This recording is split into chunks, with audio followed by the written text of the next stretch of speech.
Welcome, friends, to the Girl Mom Podcast. This is Kari, your host. Now, anyone who knows me well may laugh that I'm doing a podcast on rest because I'm clearly not the expert. I'm actually the quintessential busy bee, wired to be productive and feeling better on those days when I get a lot accomplished.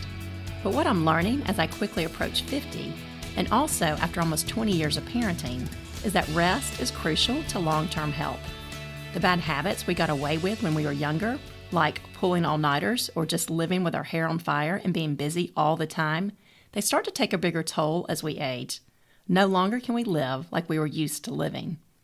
At this point, I'm looking ahead. I'm realizing that my body may have to last me another 40 or 50 years on this earth. And if I want to be healthy and strong in my life's second act, I've got to tend to my wellness and give my body and soul the rest that they crave and need. This episode comes from my new and upcoming book, More Than a Mom, How Prioritizing Your Wellness Helps You and Your Family Thrive. So if you enjoy it, make sure and pre-order your copy wherever books are sold and tell your friends about it too. This book will make the perfect Mother's Day gift for the moms who are most important to you. Thanks for tuning in and enjoy the show. When I was younger, I didn't believe in rest. Especially as a new mom, my reserve didn't feel empty because my heart felt so full. When I was tired, a nap made everything better. I was good to go again. But with age, I have changed my tune. I've seen firsthand how not making time for rest leads to burnout, exhaustion, loneliness, emptiness, and lost joy. Some exhaustion simply can't be cured with a nap, a vacation, or traditional ideas of self-care. Some exhaustion seeps deeply into our bones, and only time with God and healthy lifestyle rhythms can truly restore us. Sadly, we often feel like we can't rest as moms. We worry that if we stop moving, we may crash or lose momentum. And what then? Who will hold the family together? What if it all comes unglued? What if our rest leads to chaos and we end up even more stressed than before? Nobody knows the family juggling act quite like mom, and so we stay in motion and resign ourselves to living with overwhelm. Clearly, this isn't sustainable, and when we stay in this cycle, our family starts to feel like a burden. We get irritated as they enjoy themselves while we work hard. Moms, it may be hard for you to believe this, but the world will keep turning if you rest. Your family won't go up in flames, and you won't lose momentum. Instead, you'll recharge. You'll gain some distance from your stress and your problems. You'll feel lighter and happier as you bond with other moms over the highs and lows of parenthood and life. In the Bible, Jesus said to give our burdens to Him. He also modeled healthy lifestyle rhythms. Since people always needed Jesus, He had to set boundaries around His time. He showed us how to rest, even in times of pressure. For example, before choosing the 12 disciples, Jesus retreated to a mountaintop to pray all night. In the middle of a fierce storm with His disciples, He fell asleep on a boat. After hearing about John the Baptist's death, He withdrew on a boat to grieve in a solitary place. He ate His last meal before death with only His disciples. And He kept the Sabbath holy. Rest is essential to long-term health. It recalibrates the soul, amplifies God's voice, and brings peace. But rest has never felt more elusive because we live in a world of unrest. Besides family, work, and personal responsibilities, you face 24/7 demands for your time, nonstop emails, beeps, and notifications that make everything feel urgent.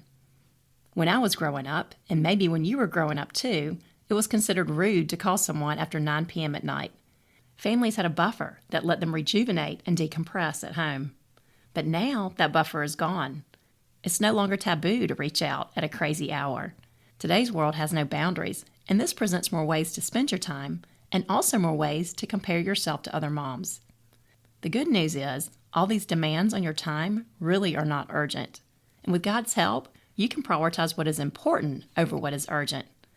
What someone else considers urgent may not be part of God's plan for you, and rather than let external demands drive your schedule, you can pause and listen to Him. People who know me well may laugh that I'm writing about rest. I am, after all, the quintessential busy bee. But as I approach my 50th birthday, coming up this August, I'm starting to gain perspective. I'm aware that humans tend to veer toward burnout or inaction, and for type A personalities like me, we will crash, burn, or snap if we don't learn to pace ourselves. The traits that people often applaud us for, responding quickly, working nonstop, thriving on activity, and keeping up an impossible pace to feel accomplished, and also sometimes to stay in the good graces of others. Well, these things ultimately take a toll on both our health and our soul. In countries like America, we glorify the hustle. We treat busy like a badge of honor.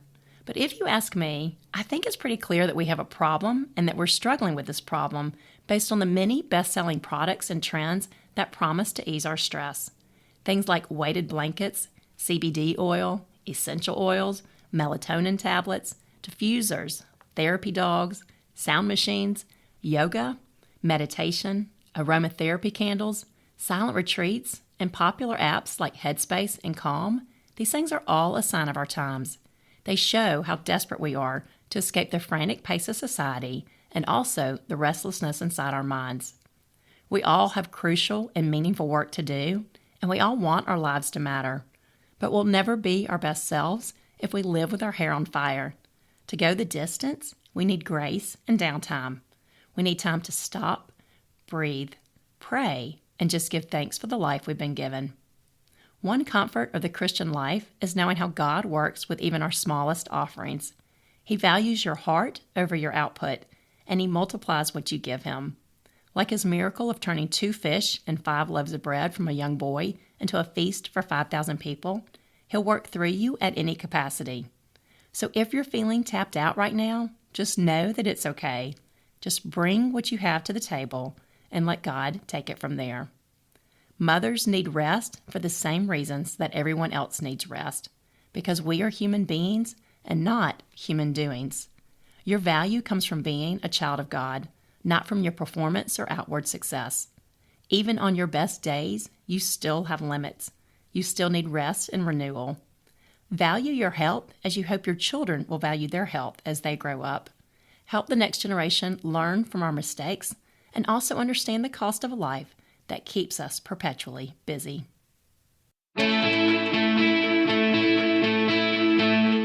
Friends, thank you so much for tuning in today.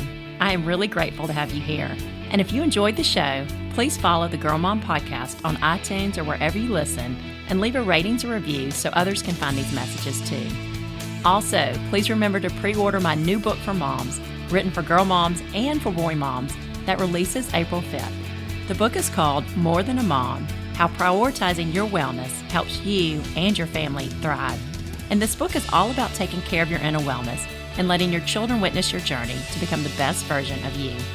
You can find the link to this book and my other books in the show notes.